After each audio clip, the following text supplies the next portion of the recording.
iyo mukigera mu buriri sinzi ngo muryama sanga yo muryama saa 2 cyangwa saa 3, ariko burya mukigera ku buriri burya biba byiza ko mwatera akabariro cyangwa se mwakora imibonano mpuza bitsina, mukabanza mugategurana nk'ibisanzwe, mugakarisanya nk'ibisanzwe. Inshingano z'abagabo murazizi cyangwa se z'umugore murabizi ko twabyiza bahora bankurikirana, murabizi neza ko icyo kintu twakizeho cyo kubanza gukarisa umugore wawe, ukamusoma ukamwitaho nyine ku buryo mujya gukora imibonano mpuzabitsina icyo gikorwa yakiyumvisemo nawe ubibona, kuko uburyo nakubwira ati sheri mpa mujye mutinyuka, ariko mubwira abagabo banyu ngo wampaye sheri, umubwira ati ndagushaka, ndashaka ko dukora imibonano mpuzabitsina, mutinyuke. Ntabwo ari ukubashuka cyane, iki ni mutinyuke.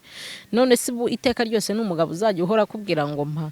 Burya rero iyo mugeze ku buriri, mukigera ku buriri urabizi mwamwiriwe munaniwe, buri umwe yiriwe akora akazi, buri umwe yiriwe muze akatagenda, burya muraho bitewe n'aho uherereye, abanduta cyangwa se abonduta, reka nizere ko mumeze neza. Abari hanze y'u Rwanda n'imbere mu gihugu cyacu cy'u Rwanda, amahoro y'Imana nabane namwe. Mbashimira uko muhora munshyigikira, mbasaba no kwisumburaho mugakomeza mukanshyigikira ku buryo byibura hari igihe kizagera ibi biganiro byibura bikajya bigira mu 2015 mu 2020 gutyo, mukomeza kunshyigikira. Burya n'inkunga ikomeye cyane, uko musharinga, uko mukora subscribe, ni inkunga ikomeye cyane. Uyu munsi rero topic yo munsi tugiye kuganiraho, tugiye kurebera hamwe ese na yahe masaha yo gutera akabariro kubabana cyangwa se kubashakanye. Ese na yahe masaha meza yo gukora imibonano mpuzabitsina. Waba uyazi se wowe? Uze kutubwira muri comment. Uyu munsi ariko ngiye nicyo cyaka ko tuganiraho. Abantu benshi rero bajya bibaza ngo wenda buri saha wakora watera akabariro, ariko byaterwa nuko uwo mubana n'ubushake mwebwe ubwanyu mubifitemo. Ariko twebwe tugiye kurebera hamwe ese na yahe masaha meza yo gutera akabariro kubashakanye. Rero isaha ya mbere burya nziza ya mbere, nawe umbe ya mbere, burya kenshi iyo mukigera mu buriri, iyo mukigera mu buriri sinzi ngo muryama sanga yo muryama saa 2 cyangwa saa 3, ariko burya mukigera ku buriri burya biba byiza ko mwatera akabariro cyangwa se mwakora imibonano mpuza bitsina, mukabanza mugategurana nk'ibisanzwe, mugakarisanya nk'ibisanzwe. Inshingano z'abagabo murazizi cyangwa se z'umugore murabizi ko twabyiza bahora bankurikirana, murabizi neza ko icyo kintu twakizeho cyo kubanza gukarisa umugore wawe, ukamusoma ukamwitaho nyine ku buryo mujya gukora imibonano mpuzabitsina icyo gikorwa yakiyumvisemo nawe ubibona, kuko uburyo nakubwira ati sheri mpa mujye mutinyuka, ariko mubwira abagabo banyu ngo wampaye sheri, umubwira ati ndagushaka, ndashaka ko dukora imibonano mpuzabitsina, mutinyuke. Ntabwo ari ukubashuka cyane, iki ni mutinyuke. None se iteka ryose n'umugabo uzajya uhora akubwira ngo mpa. Burya rero iyo mugeze ku buriri, mukigera ku buriri urabizi mwamwiriwe munaniwe, buri umwe yiriwe akora akazi, buri umwe yiriwe muze akatagenda, burya muba mufite umunaniro. Burya rero biba ngombwa ko cyangwa se biba byiza burya iyo mugiye muri dushe, mwamara kuva muri dushe dani mugiye mu buriri mukaba mwakora iyo mibonano mpuzabitsina.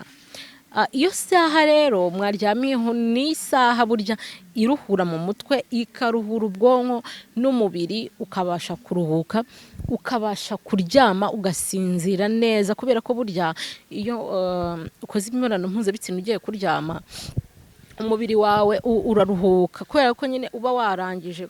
Tuvuga ku mugabo ko akari amasohoro aba yasohotse, burya tuzarebe neza iyo umuntu agiye kurangiza wumva ari nk'imitwaro utuye, wumva ari nk'igifuka kivuye ku bitugu byawe kikubise hasi. Rero burya ni usinzira neza, ku mugabo usinzira neza, ariko nanone no ku mugore burya iyo wamurongoye neza ukamunyaza asinzira neza, yumva aruhutse, yumva umubiri we uri fit, yumva nta kibazo nyine. Iyindi saha ya kabiri nziza urumva iya mbere twarebye niyo ukigera ku buriri saa 2 cyangwa saa 3 bitewe n'amasaha uryamira. Iyindi saha nziza burya ni saha saa 6 saa 7 gutyo, nayo ni saha nziza yo gukora imibonano mpuzabitsina n'uwo mwashakanye cyangwa se n'uwo mubana cyangwa se muri kumwe, ni saha nziza. Iyo saha rero ya saa 6 nibwo uba wicuye kubera ko agaturu uba wakoze ya masaha ukiryama ubusa nk'uwaruhutseho, rero isaha ya saa 6 bari isaha nziza. Ariko nanone bagabo cyangwa se mbaha gasopo ngiye kubereka uburyo wakanguramo umugore wawe, apana kuza umugore wenda aryamye sinzira akajya kumva muri hejuru, ntagazi ngo wamugezeho ryari, ntagazi ngo byaciye mu zihe nzira. Burya ugomba gukora ku mugore wawe gakeya, erega burya hari geste ukora n'uwo muri kumwe akabona ko ushaka ko muryamana. Mu gihe wowe wicuye washyutswe wowe mugabo, akenshi nyine ndavuga ku mugabo kuko abagore akenshi bagira amasoni, simbizi ariko akenshi bagira amasoni yo kuba yabwira uwo bashakanye ngo wenda mpa cyangwa se ndabishaka.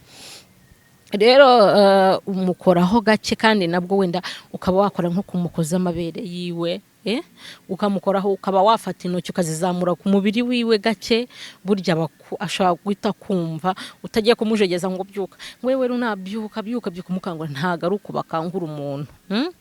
Burya ushobora kureba nabi wamukangura agashidukira hejuru mu bicu akaba yakwiruka cyangwa se umutima wamusimbuka. Burya rero ugomba kumukoraho gake, ukamukora ku mabere, ukakora ku tumoko tw'amabere ukamukarisaho igihe gisinziriye, ukaba wamutera finga, ukaba wafata n'urutoki ukarugira ukoza mu gitsina cye. Icyo gihe umubiri wiwe uhita uhinduka nakabyumva, akaba yakanguka mugatera akabariro cyangwa se mugakora imibonano mpuzabitsina. Iyindi saha rero nziza yo gukora imibonano mpuzabitsina ni saha abantu twese dukunda, abe abagore cyangwa se abagabo, ni saha y'uburyohe. Reka kambivuge, nyarumva no ku maradiyo bavuga ngo tugeze ngo mu isaha y'uburyohe. Niyo rero ni saha y'uburyohe ku bantu babana, isaha ya saa 10, hahandi wenda kubyuka ngo witegure kujya mu kazi. Niho rero ari isaha y'uburyohe ku babana cyangwa se ku bashyingiwe cyangwa se ku babana hagati y'umugabo n'umugore. Isaha ya saa 10 ni isaha nziza cyane, ni isaha iryoha, ikaryohera umugabo ikaryohera umugore, ku buryo umugore mu gitondo abyuka ari shapu, abyuka ameze neza, nta mujinya, buryo wamurongoye neza akarangiza nta mujinya nta munabi, avuga neza nta kibazo. N'umugabo rero iyo saha ni isaha ashobora kujya mu kazi ameze neza, nta kibazo, ku buryo wabona mu maso ye ukabona harakeye, ukabona mu maso yiwe harakeye hameze neza, ukabona uruhu rwiwe rurakeye. Ni isaha rero nziza cyane. Burya abahanga n'impuguke z'abaganga bavuga yuko bakunda kutubwira yuko saa 7 saa 6 saa 6 saa 10 ari amasaha meza burya yo guteramo inda, ni amasaha meza yo guteramo inda. Ariko kandi saa 10 n'ukuri abantu mutajya mukora aka saa 10 mwaracika, aka saa 10 nagaturu katuma umuntu abyuka ameze neza.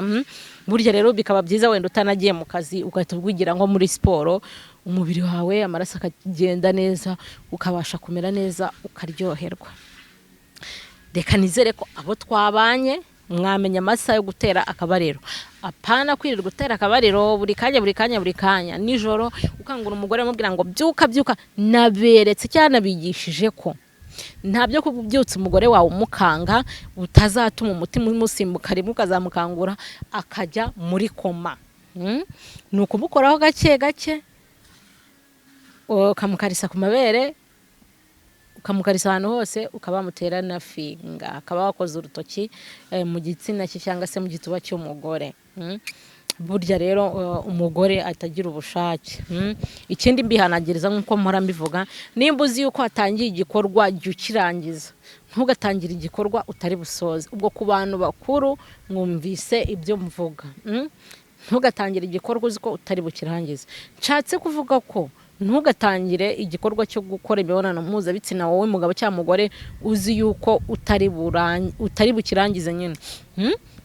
Ariko ugomba kugikora, cyangwa se bitewe n'uwo muri kumwe wakimukorera ukamurongora neza akaba yarangiza akarangiza, kandi nawe ukarangiza, mukarangiza mwembi mwishimye. Kiriya ni igikorwa abantu bakora bishimanye. Ntekereze ko ntabwo kiriya gikorwa umuntu yagikora atishimanye n'undi. N'abagabo bajya kugura abadandaza amagara burya aba yakwishimiye, niyo mpamvu akubwira ati tugende. Abaye atakwishimiye ntabwo yakubwira ngo tugende nkwishyure dukore imibonano mpuzabitsina, nuko aba yakwishimiye yumvisha umubiri we ukwishimiye. Rero niyo mpamvu no ku mugabo n'umugore bashakanye mugomba guhora mwishimiranye, mugomba guhora mumeze neza cyane, kandi umuryango wanyu wishimye, nta kibazo mu muryango, abe abana banyu, abe we mugabo n'umugore mwishimye.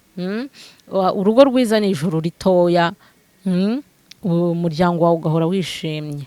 Rero nizere ko mwize. Twarebeye hamwe amasaha yo gutera akabariro. Iya mbere ukiryama, iya kabiri saa sita, iya gatatu saa 10 cyangwa saa 11. Twarebyemo n'amasaha meza cyane ko ari isaha ya saa 11 burya iriya saha ni isaha y'uburyohe. Mwakoze kubana nanjye rero, reka nizere ko ibyo twize muzajya mubisharinga n'abandi bakiga, bakagira igihinduka mu buzima bwabo. So mwakoze kubana nanjye.